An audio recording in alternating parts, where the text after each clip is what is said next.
Hi everyone, कैसे हो आप सभी लोग। आई होप आप लोग अच्छे होंगे। मैं हूं राहुल जायसवाल एंड स्वागत करता हूं आप सभी का एक बार फिर हमारे यूट्यूब चैनल JR ट्यूटोरियल्स में।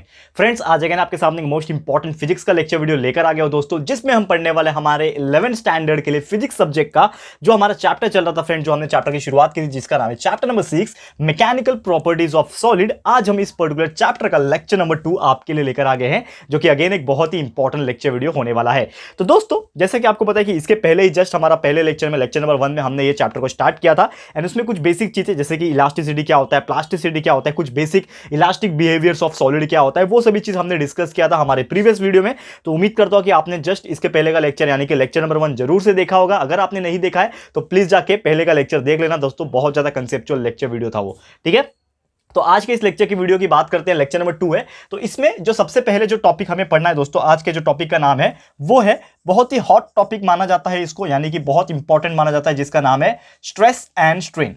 स्ट्रेस का मतलब क्या होता है, स्ट्रेन का मतलब क्या होता है, ये सभी चीज डिस्कस करना है हम लोग को। बारीकी से बताऊंगा, एक एक करके बताऊंगा, लेकिन सबसे पहले आपको बताऊं कि जो हम लोग का टॉपिक चल रहा था main, that is the elastic properties. तो ये जो इलास्टिक प्रॉपर्टीज का जो चल रहा है हमारा, तो आप बोल सकते हो कि stress and strain is one of the physical quantity comes under the elastic property of that particular solid, या फिर जो भी हम लोग सॉलिड कंसीडर करते हैं, तो इसमें जो इलास्टिक प्रॉपर्टी होता है बॉडी का, ये सभी की सभी चीज इसी में डिस्क्राइब किए जाते हैं। तो एक एक करके हम लोग बारीकी से समझने की कोशिश करेंगे। सबसे पहले what do you mean bye stress, stress का मतलब क्या होता है, ये हम लोग समझने की कोशिश करेंगे। ठीक है दोस्तों, तो स्ट्रेस इज नथिंग बट, एक मैं डेफिनेशन हिसाब से बात करूं तो stress is nothing but that is restoring force per unit area. ठीक है ना, अब इसका मतलब मैं आपको बताऊंगा, लेकिन आप सबसे पहले डेफिनेशन सुन लो। क्या बोला मैंने कि stress is defined as restoring force per unit area, यानी कि कोई भी जो मेरा फोर्स अगर उसको एरिया से मैं डिवाइड करूंगा तो वो जो मेरा चीज आएगा, जो मेरा वैल्यू आएगा, मैग्नीट्यूड जो आएगा, वो होगा स्ट्रेस। अब जैसे कि एग्जांपल अगर मैं बताऊं कि let's suppose for example this is एक कोई रॉड ले लो, आयरन का रॉड हो या फिर कोई भी चीज ले लो।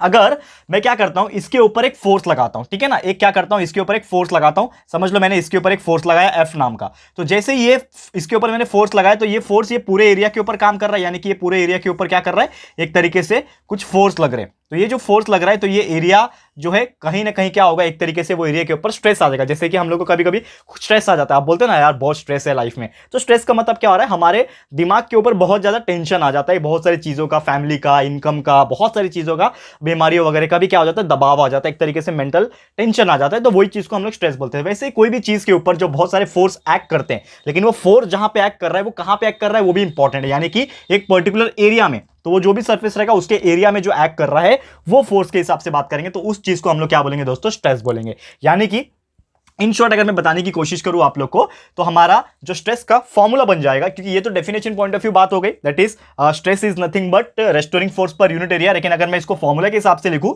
तो मैं ऐसे लिख सकता हूं इसको, that is stress is equal to force upon area, यानी कि फोर्स पर यूनिट एरिया। समझ में आ रहा है दोस्तों? तो आपको हमेशा ये फॉर्मूला याद रखना, और आपको ये चीज अभी नहीं बल्कि आप 12th में जाओगे, आप इंजीनियरिंग में जाओगे, क्योंकि आप फिजिक्स पढ़ रहे हो ऑब्वियसली, तो आपके मन में कहीं ना कहीं होगा कि आप आगे जाके इंजीनियरिंग करो, या फिर जब भी आप कुछ करना चाहोगे तो आपको ये चीज हमेशा याद रखना है कि stress is nothing but force per unit area, हमेशा याद रखना। एंड ये जो फोर्स होगा यहां पर, इसको मैं ऐसे भी लिख सकता हूं फोर्स को, that is F vector magnitude में अपॉन एरिया A। और ये जो फोर्स मेरा F वेक्टर जो है, इसको हम लोग बोलते हैं इंटरनल रेस्टोरिंग फोर्स, यानी कि अंदर से जो भी हमारा फोर्स लगता है, एक तरीके से आप फोर्स को याद रखना है, इसको हम लोग बोलेंगे इंटरनल रेस्टोरिंग फोर्स। और यहाँ पे A मेरा क्या है, that is area, cross section area जो भी रहेगा वो एरिया रहेगा यहाँ पे, क्लियर है। और इसका SI यूनिट की अगर बात करूं तो फोर्स का यूनिट होता है न्यूटन और एरिया का यूनिट होता है मीटर स्क्वायर, यानी कि इसका जो SI यूनिट जो होगा इस पर्टिकुलर क्वांटिटी का, किसका, स्ट्रेस की मैं बात कर रहा हूं, तो स्ट्रेस का SI यूनिट जो होगा वो होगा न्यूटन पर मीटर स्क्वायर। एंड वही इसका डायमेंशन के हिसाब से बात करें तो डायमेंशन जो होगा वो होगा L1 M1 T⁻², ठीक है ना, L-1 M1 T⁻²। This is the ये आपका क्या हो जाएगा, डायमेंशन हो जाएगा। तो ये तो बात कर लिया हमने स्ट्रेस के, क्लियर है दोस्तों। तो उम्मीद करता हूं कि स्ट्रेस क्या होता है बेसिक चीजों में, उसका यूनिट क्या होता है, फॉर्मूला क्या होता है, डायमेंशन क्या होता है, ये आपको मैंने समझाने की कोशिश की है। अब एक और टॉपिक के बारे में बात कर लेंगे, जो कि है हमारा अगला टॉपिक। स्ट्रेस तो समझ लिया, अब बात करेंगे स्ट्रेन के बारे में। ठीक है, चलो स्ट्रेन क्या होता है ये मैं आपको बताऊंगा। बहुत ही सिंपल तरीका है इसको याद रखने का स्ट्रेन को, दैट इज स्ट्रेन जो होता है एक ऐसा फिजिकल क्वांटिटी है जो कि आप लोग को वैल्यू बताता है हमारे किसका, इलास्टिक प्रॉपर्टीज का। अगेन तो यहां पे स्ट्रेन की अगर मैं बात करूं, strain is nothing but it is defined as the ratio of, अगर मैं बात करूं स्ट्रेन की, यहां पे हेडिंग डाल देता हूं, सबसे पहले मैं स्ट्रेन का हेडिंग डाल देता हूं। तो स्ट्रेन इज डिफाइंड एज क्या, रेशियो ऑफ न्यू डायमेंशन, या फिर आप बोल सकते हो आप चेंज इन डायमेंशन आप बोल सकते हो। तो हम लोग क्या बोल सकते हैं, it is defined as the ratio of change in dimension to the original dimension, यानी कि अगर मैं एक रेशियो निकालूं कोई भी ऑब्जेक्ट का, मैं आपको एक एग्जांपल देके समझाऊंगा, अभी आपको समझ में आ जाएगा सब कुछ। लेकिन अगर मैं कोई भी एक चीज ऑब्जेक्ट लेता हूं, उसका अगर किसी भी फोर्स लगाने के माध्यम से उसका डायमेंशन अगर चेंज होता है, तो अगर मैं एक रेशियो बता दूं किसका, चेंज इन डायमेंशन जो भी हो रहा है उसके ओरिजिनल डायमेंशन से, उसको अगर मैं रेशियो निकाल दूं, तो वो पर्टिकुलर चीज जो आएगा उसको हम लोग स्ट्रेन बोलेंगे। Let's suppose I am taking one example here कि यहां पे मेरा एक ऑब्जेक्ट है और यहां पे मैं क्या कर रहा हूं, इस तरीके से क्या कर रहा हूं, फोर्स अप्लाई कर रहा हूं। तो जैसे मैं फोर्स अप्लाई करूंगा तो समझ लो ये ऑब्जेक्ट जब पहले इतना था, इसका लेंथ जो है बढ़ के इतना हो गया। ठीक है, ये ऑब्जेक्ट का लेंथ जो है पहले इतना ही था, अभी बढ़ के इतना हो गया, यानी कि इतना लेंथ क्या हो गया, उसका बढ़ गया। तो ये लेंथ बढ़ गया, यानी कि क्या हो गया, ये उसका क्या हो गया, चेंज इन डायमेंशन हो गया, और ओरिजिनल डायमेंशन तो पहले से ही था। तो उसका जो रेशियो बनेगा दोस्तों, वही चीज को मैं क्या बोलूंगा दोस्तों, स्ट्रेन बोलूंगा। तो इसका फॉर्मूला अगेन मैं बना सकता हूं। तो कैसे हम लोग लिखेंगे फॉर्मूले को, ये यहां पे मैं बताने की आपको कोशिश करता हूं। तो what do you mean by formula for strain, हम लोग एक चीज मैंने आपको बता दिया कि strain is nothing but change in dimension to the original dimension. तो हमारा फॉर्मूला बनेगा स्ट्रेन का, तो strain is equal to change in, directly आप लिख सकते हो, change in dimension upon original dimension, change in dimension upon original dimension, ये हो जाएगा स्ट्रेन का फॉर्मूला। एसआई यूनिट की अगर मैं बात करूं तो ऑब्वियसली आप एसआई यूनिट खुद से कैलकुलेट कर सकते हो। कैसे, चेंज इन डायमेंशन मतलब क्या होगा, ऑब्वियसली मीटर में होगा, ओरिजिनल डायमेंशन भी क्या होगा, ऑब्वियसली मीटर में होगा, या तो सेंटीमीटर में होगा, मीटर कैंसिल हो जाएगा, यानी कि एसआई यूनिट क्या हो जाएगा, कुछ भी नहीं आएगा। तो आप बोल सकते हो it is a unitless property, और we can say it as dimensionless quantity है। ये क्या है, डायमेंशनलेस फिजिकल क्वांटिटी, मतलब स्ट्रेन का कोई भी यूनिट नहीं होता, ये याद रखना। स्ट्रेस का क्या था, न्यूटन पर मीटर स्क्वायर था, और या फिर पास्कल भी बोलते हैं, न्यूटन पर मीटर स्क्वायर को पास्कल भी बोलते हैं, मैं वहां पे बताना भूल गया आपको। तो याद रखना स्ट्रेस का यूनिट था न्यूटन पर मीटर स्क्वायर, या फिर आप डायरेक्टली पास्कल बोल दो। और स्ट्रेन जो है इसका कोई भी यूनिट नहीं होता, यानी कि आपका it is a unitless quantity और डायमेंशनलेस क्वांटिटी, ये आपको याद रखना है। क्लियर है, तो उम्मीद करता हूं कि ये चीज आपको क्लियर हो गया होगा। अब चलते हैं आगे की तरफ। अब आपने समझ लिया दोस्तों कि स्ट्रेस क्या होता है, स्ट्रेन क्या होता है, ये बहुत ही आसानी से मैंने आपको समझाने की कोशिश कर दी है। उम्मीद करता हूं स्ट्रेस एंड स्ट्रेन आपको क्लियर हो गया। अब मैं यहां पे बताऊंगा कि स्ट्रेस जो होते हैं ना, उसके भी कुछ टाइप्स होते हैं, और स्ट्रेन जो होता है उसके भी कुछ टाइप्स होते हैं। तो कौन कौन से टाइप होते हैं जनरली हम लोग स्टडी करेंगे, तो दोनों के लगभग 3 टाइप है, वो हम लोग आपको पढ़ाएंगे। सबसे पहले मैं आपको पढ़ाना चाहूंगा that is types of stress. कौन कौन से प्रकार के स्ट्रेस होते हैं वो मैं आपको सबसे पहले बताऊंगा। सबसे पहले जो टाइप ऑफ स्ट्रेस हमें पढ़ना है वो है दोस्तों टेंसाइल स्ट्रेस, यानी कि टेंशन में रहने वाला जो स्ट्रेस होता है उसको हम लोग बोलते हैं टेंसाइल स्ट्रेस। एक एग्जांपल आपको बताऊंगा, हर एक चीज आपको मैं क्लियर करा के दे दूंगा। Let's suppose I am taking here one example, again वही एग्जांपल लेता हूं मैं कि एक मेरा रॉड है, ठीक है, एक लोखंड का रॉड है या फिर कोई भी मटेरियल का एक रॉड है, और उसके मैं दोनों तरफ से पुलिंग एक्शन मतलब क्या होता है, खींचना। जैसे कि आपको पता है दोस्तों कि लेट्स सपोज ये मेरा एक रॉड था, तो इसको मैं इस तरफ से खींच रहा हूं, इसको मैं इस तरफ से खींच रहा हूं, यानी कि जो मेरा फोर्स एक्ट कर रहा है वो ऑब्जेक्ट से अवे, यानी कि उसको खींच रहा है। तो ऐसे चीज को हम लोग क्या बोलते हैं, टेंशन में होना। क्योंकि जब भी मैंने आपको कल बताया था, पहला लेक्चर जब शुरुआत किया था, बेसिक चीजें जब मैंने बताया था आपको, तो कोई भी चीज जब खींचता है तो वो चीज को हम लोग क्या बोलते हैं, टेंशन में होना। यानी कि ये जो फोर्स लग रहा है वो कौन सा फोर्स लग रहा है, इसके ऊपर टेंसाइल फोर्स लग रहा है। तो ये जो हमारा टेंसाइल स्ट्रेस जो रहेगा, ऐसा स्ट्रेस होता है कि जब भी, क्योंकि हमें पता है स्ट्रेस इज नथिंग बट क्या होता है, फॉर्मूला स्ट्रेस का अभी देखा, stress is nothing but force upon area, F upon A होता है ना, stress is equal to force upon area. तो यहां पे जो फोर्स लगेगा वो मेरा कौन सा रहेगा, टेंसाइल फोर्स रहेगा, ये चीज याद रखना। तो जब भी हमारा टेंसाइल फोर्स एक्ट करता है विथ रिस्पेक्ट टू एरिया, तो वो जो टाइप का स्ट्रेस होता है वो होता है हमारा टेंसाइल स्ट्रेस। बस इतना ही आपको याद रखना है। क्लियर दोस्तों, तो उम्मीद करता हूं कि सबसे पहला जो टॉपिक था आपका टेंसाइल स्ट्रेस, ये आपको क्लियर हो गया होगा। अब चलते हैं हमारे सेकंड टाइप ऑफ स्ट्रेस की तरफ, जिसका नाम है दोस्तों कंप्रेसिव स्ट्रेस। तो कंप्रेसिव स्ट्रेस क्या होता है ये भी मैं आपको बता दूंगा। टेंसाइल स्ट्रेस समझ गया, टेंशन में अगर जा रहा है, उसको कोई खींच रहा है, पुलिंग एक्शन कर रहा है, तो वो जो टाइप का स्ट्रेस रहेगा वो रहेगा टेंसाइल स्ट्रेस। सेकंड टाइप का स्ट्रेस है कॉम्प्रेसिव स्ट्रेस, ठीक है, कॉम्प्रेसिव स्ट्रेस, ठीक है ना। कॉम्प्रेसिव स्ट्रेस क्या होता है ये हम लोग देखेंगे अभी। What do you mean by compressive stress? अब यहां पे आप ध्यान से देखना कि let's suppose I am taking one example here कि अगेन मेरे पास क्या है, एक रॉड है, ठीक है। अब मैं जो फोर्स लगा रहा हूं उसका डायरेक्शन पुशिंग एक्शन है। पुशिंग एक्शन मतलब कोई उसको पुश कर रहा है इस तरफ से, और एक फोर्स लगा रहा हूं इस तरफ से, ये मेरा क्या है, फोर्स है। यानी कि obviously again we know the formula for stress, stress is equal to force upon area, ठीक है ना, फोर्स अपॉन एरिया है मेरा। लेकिन अब ये जो फोर्स लग रहा है दोस्तों, अब ये कौन सा फोर्स लग रहा है, ये ऑब्जेक्ट के ऊपर कौन सा फोर्स लग रहा है, वो लग रहा है कंप्रेसिव फोर्स, जो कि ऑलरेडी हमने पहले लेक्चर में डिस्कस किया है। तो जब भी कोई भी ऑब्जेक्ट के ऊपर जो फोर्स लगता है वो कंप्रेसिव फोर्स होता है, तब समझ जाना कि उसके ऊपर जो स्ट्रेस डेवलप हो रहा होगा वो क्या होगा, कंप्रेसिव स्ट्रेस होगा। यानी कि इसके ऊपर हम लोग फॉर्मूला बना सकते हैं कि compressive stress is equal to compressive force per unit area.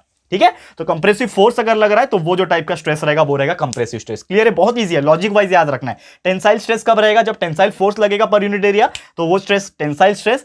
Compressive force अगर लग रहा है, कंप्रेसिव फोर्स दबा रहा है उसको, तो वो जो टाइप का स्ट्रेस डेवलप होगा वो होगा कंप्रेसिव स्ट्रेस। क्लियर है, अब चलते हैं हमारे तीसरे टाइप ऑफ स्ट्रेस की तरफ, जो कि हमारा तीसरा एंड आखिरी टाइप ऑफ स्ट्रेस है। ठीक है, इसको भी डिस्कस कर लेते हैं, जिसका नाम है दोस्तों थर्ड टाइप ऑफ स्ट्रेस, जिसका नाम है वॉल्यूम स्ट्रेस। ठीक है, थर्ड टाइप ऑफ स्ट्रेस जिसका नाम है वॉल्यूम स्ट्रेस, या फिर ये जो टाइप का स्ट्रेस है इसको एक और नाम से जाना जाता है जिसको हम लोग बोलते हैं हाइड्रोलिक स्ट्रेस। ठीक है, और ये जो चीज है ना दोस्तों, ये आप मैकेनिकल प्रॉपर्टीज ऑफ सॉलिड जो चैप्टर पढ़े हो, ये आपके इंजीनियरिंग के लिए बहुत इंपॉर्टेंट, जैसा मैंने आपको स्टार्ट में बोला कि आप ये सब प्रॉपर्टीज जो आप पढ़ रहे हो ना, ये अगेन आपको देखने मिलेंगे जब आप इंजीनियरिंग करोगे। तो मेरी बात याद रखना दोस्तों, अब भले ही आप 11th में हो, 12th में जाओगे फिर से पढ़ोगे, लेकिन आप इंजीनियरिंग में याद, अगर आप जाते हो और आप इंजीनियरिंग करते हो और ये सब चीज पढ़ोगे ना, तो मुझे जरूर से याद रखना कि मैंने ये सब चीज का बेसिक आपको पढ़ाया हुआ है। ठीक है, तो वॉल्यूम स्ट्रेस या फिर इसको हम लोग बोलते हैं हाइड्रोलिक स्ट्रेस। इसके लिए जो बच्चा इंजीनियरिंग करना चाहता है, ये सब चीज, ये जो चैप्टर्स में पढ़ाऊंगा, ये ध्यान से देखिएगा। वॉल्यूमेट्रिक स्ट्रेस और दूसरा हाइड्रोलिक स्ट्रेस। ठीक है, अब इसका मतलब क्या होता है, तो वॉल्यूमेट्रिक स्ट्रेस या फिर वॉल्यूम स्ट्रेस या फिर हाइड्रोलिक स्ट्रेस की अगर मैं बात करूं दोस्तों, इसमें क्या होता है, अगर आपका साइज जो है वो चेंज अगर हो रहा है, चेंज इन साइज अगर हो रहा है कोई भी पर्टिकुलर ऑब्जेक्ट का, जिसके वजह से आपका वॉल्यूम जो है वो चेंज होता है, तो वो चीज को हम लोग बोलेंगे वॉल्यूम स्ट्रेस या फिर हाइड्रोलिक स्ट्रेस। तो अगेन यहां पे आपका जो भी स्ट्रेस रहेगा वो क्या रहेगा, आपका ऊपर जो भी फोर्स लगेगा जिसकी वजह से आपका पूरा वॉल्यूम चेंज हो रहेगा, फोर्स पर यूनिट एरिया, वो रहेगा आपका वॉल्यूम स्ट्रेस। क्लियर है, मतलब पूरे के पूरे वॉल्यूम के ऊपर। अगर मैं क्यूब बनाने की कोशिश करूं, ठीक है ना, एक पूरा क्यूब बनाने की कोशिश करूं, तो ये पूरा क्यूब के ऊपर हर जगह से अगर मैं फोर्स लगा रहा हूं, इस तरह से हर जगह से अगर मैं फोर्स लगा रहा हूं, ठीक है, फोर्स अगर अप्लाई कर रहा हूं, तो वो फोर्स की वजह से अगर उसका साइज जो है चेंज हो जा रहा है, यानी कि उसके ऊपर एक स्ट्रेस लग रहा है, पूरे वॉल्यूम के ऊपर उसके स्ट्रेस लग रहा है, तो वो जो टाइप का स्ट्रेस रहेगा उसको मैं बोलूंगा वॉल्यूम स्ट्रेस। क्लियर है दोस्तों, तो उम्मीद करता हूं कि ये भी टॉपिक आपको क्लियर हो गया। तो यही था दोस्तों हमारा टाइप ऑफ स्ट्रेस, पहला टेंसाइल स्ट्रेस, दूसरा कंप्रेसिव स्ट्रेस एंड तीसरा जो था वो था वॉल्यूम स्ट्रेस। ये हो गया 3 टाइप के स्ट्रेस। अब हमें पढ़ना है 3 टाइप के स्ट्रेन, जो कि हम लोग का आखिरी इस पर्टिकुलर लेक्चर का टॉपिक है। तो इसको भी खत्म करते हैं, फिर हमारा आज का लेक्चर को स्टॉप कर देंगे। ठीक है दोस्तों, तो चलिए इसको भी शुरुआत करते हैं और टाइप ऑफ स्ट्रेन जो है इसको भी हम लोग खत्म कर देते हैं। ठीक है, ये तो हो गया टाइप ऑफ स्ट्रेस खत्म। अब लास्ट में हमने को पढ़ना है टाइप ऑफ स्ट्रेन। ठीक है, कौन कौन से टाइप के स्ट्रेन है वो देख लेते हैं। ठीक है, टॉपिक का नाम है टाइप ऑफ स्ट्रेन। ठीक है, चलो अब टाइप ऑफ स्ट्रेन की अगर मैं बात करूं, स्ट्रेन जैसे आपने देखा अभी, स्ट्रेन का मतलब क्या था, आपका चेंज इन डायमेंशन हो रहा था ओरिजिनल डायमेंशन के रिस्पेक्ट में। तो यहां पे भी सेम चीज यही है, अगर आपका स्ट्रेन ना 3 तरीके से हो रहा है, तो सबसे पहला जो टाइप का स्ट्रेन होगा वो अगेन होगा यहां पे टेंसाइल स्ट्रेन। कौन सा टाइप का होगा, इसको मैं बोलूंगा टेंसाइल स्ट्रेन। तो अगेन यहां पे समझ लो, एक एग्जांपल से मैं आपको बताने की कोशिश करता हूं कि समझ लो मेरा एक ऑब्जेक्ट था यहां पे, लेकिन जैसे ही मैंने क्या कर दिया, इसके ऊपर एक टेंसाइल फोर्स लगाया, क्योंकि टेंसाइल स्ट्रेन में अगेन आपका क्या लगता है, फोर्स लगता है, टेंसाइल फोर्स लग रहा है, और वो फोर्स लगाने की वजह से ये जो ऑब्जेक्ट पहले इतना बड़ा था, जो पहले ऑब्जेक्ट इतना बड़ा था, अब बढ़ के हो गया उसका साइज इतना बड़ा।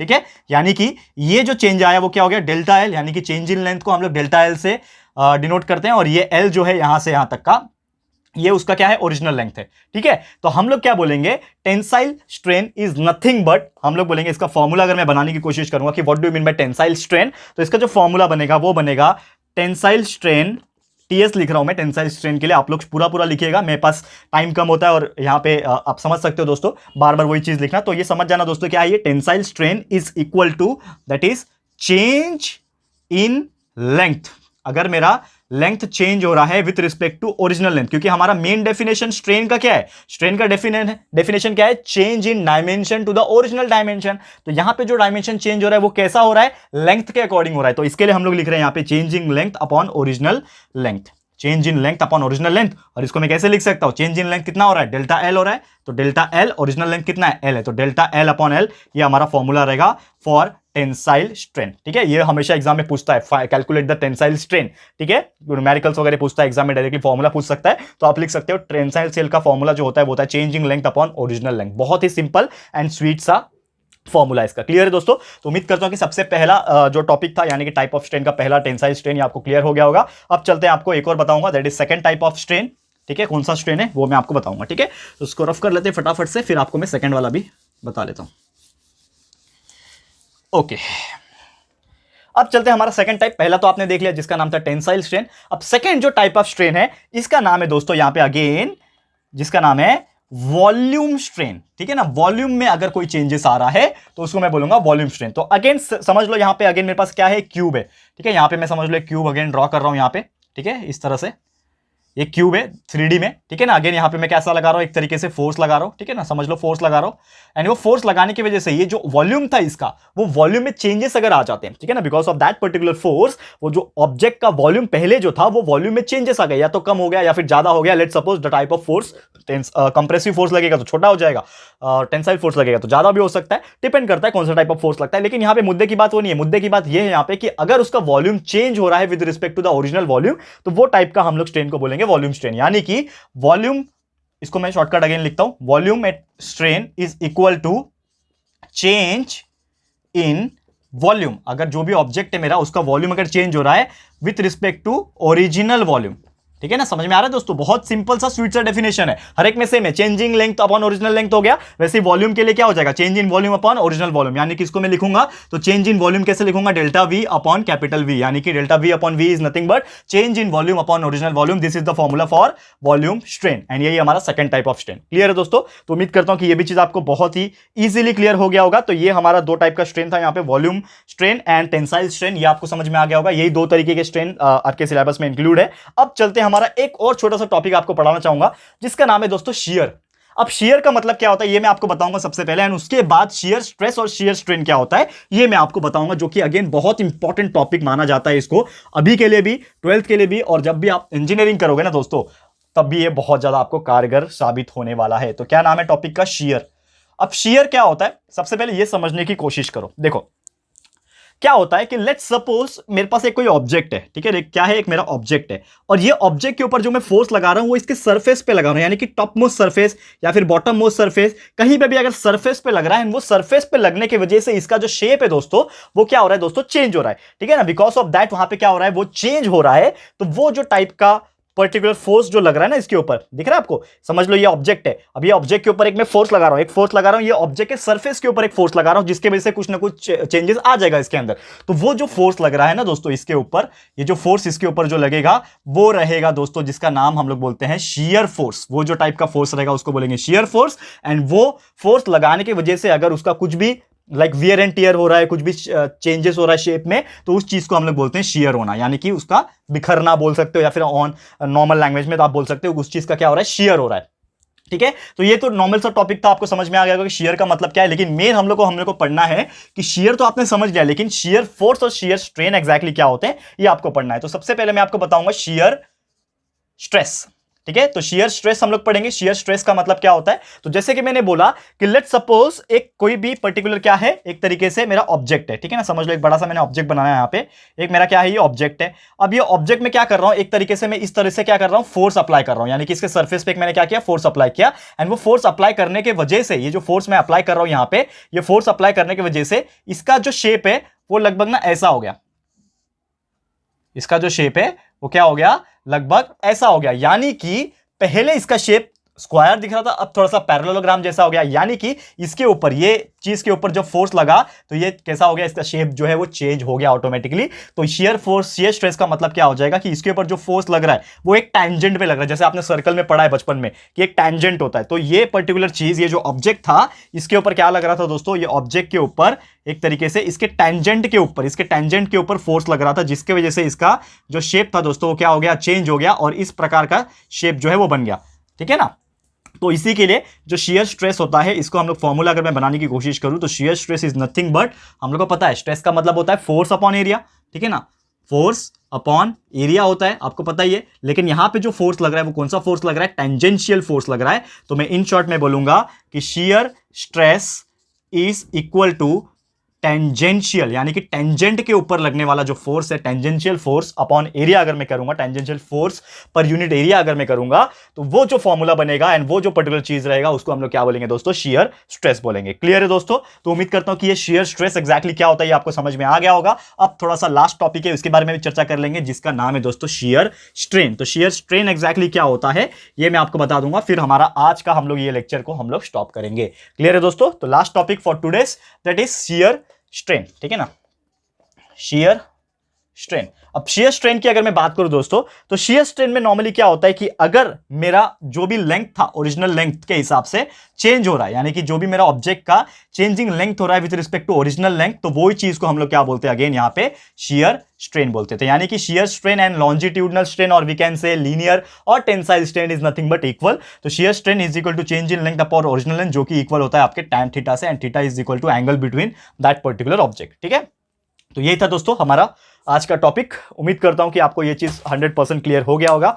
तो आज हमने क्या क्या पढ़ा, एक क्विक समरी लूंगा। जैसे कि अगर मैं बताऊं, सबसे पहले हमने देखा कि शियर आई मीन टू से सबसे पहले स्ट्रेस क्या होता है वो हमने देखा, स्ट्रेन क्या होता है वो देखा, फिर टाइप्स ऑफ स्ट्रेस की अगर बात करें हमने देखा टेंसाइल स्ट्रेस क्या होता है, कंप्रेसिव स्ट्रेस क्या होता है, फिर हमने वॉल्यूम स्ट्रेस भी देखा जिसको हाइड्रोलिक स्ट्रेस के नाम से भी जाना जाता है। फिर टाइप्स ऑफ स्ट्रेन की बात करें उसमें हमने देखा टेंसाइल स्ट्रेन क्या होता है, फिर देखा वॉल्यूम स्ट्रेन क्या होता है, वो हमने स्टडी किया। फिर हमने देखा कि शियर क्या होता है, शियर में भी shear stress and shear strain, ये दोनों ही टॉपिक हमने कवर कर लिया दोस्तों। तो आज के लिए हमारा लेक्चर यहीं पे खत्म होता है, जिसमें हमने ये सभी बेहतरीन टॉपिक्स कवर किए। एंड जल्द मिलेंगे आपके सामने एक और नए लेक्चर वीडियो के साथ, लेक्चर नंबर 3 में, और उसमें आपको ऐसे ही बेहतरीन मैकेनिकल प्रॉपर्टीज जो होगी इस पर्टिकुलर चैप्टर के अंदर आपके सॉलिड के केस में, वो सभी चीज आपको एक्सप्लेन करूंगा। तो आज के लिए इतना ही। ये वीडियो आपको कैसा लगा है दोस्तों, प्लीज हमें कमेंट करके बताइएगा, अपनी राय और सजेशन जरूर से दीजिएगा दोस्तों। और अगर आपको ये वीडियो पसंद आया दोस्तों, यूजफुल लगा है थोड़ा भी, तो प्लीज वीडियो को लाइक कीजिएगा, शेयर कीजिएगा अपने सारे फ्रेंड्स लोग के साथ, फटाफट से शेयर कर देना। एंड अगर आपने इस चैनल को अभी तक सब्सक्राइब नहीं किया है तो फटाफट से हमारे इस चैनल को सब्सक्राइब भी कर देना, साथ में बेल आइकन को प्रेस कर देना, ताकि जब भी हम लोग वीडियो लेकर आएंगे आप लोगों को नोटिफिकेशन मिलती रहेगी। ठीक है फ्रेंड्स, तो मिलते हैं हमारे अगले वीडियो में। यह वीडियो देखने के लिए thank you and good bye.